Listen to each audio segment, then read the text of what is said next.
করে রেখে দিয়েছে এবং ওনারা একটা জমি দেখেছেন এবং লুলু গ্রুপও কিন্তু আসছে, ওনাদের জন্যও কিন্তু একটা জমি অলরেডি আমাদের দেখানো হয়েছে। কোন জমিটা নেবে ওরা ঠিক করবে, যেটা দুবাইতে আমরা গিয়েছিলাম, কথা বলেছিলাম। এবং এই সেন্টারটা হলে এটা একটা গ্লোবাল ফেনোমেনা, যেটা আমাদের ট্যালেন্টকে ইউজ করতে পারবে খুব ভালো করে, এবং ইনফ্রাস্ট্রাকচারটা স্পেশালি মেধাকে অনেক এগিয়ে নিয়ে যাবে।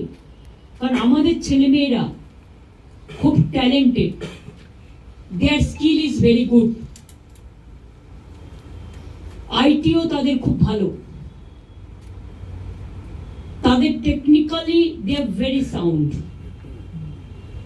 আমরা বলেছি আপনারা এটা একটা রোড ম্যাপ হিসেবে, বিজিপিএস আমাদের 5-6 ফেব্রুয়ারি হচ্ছে,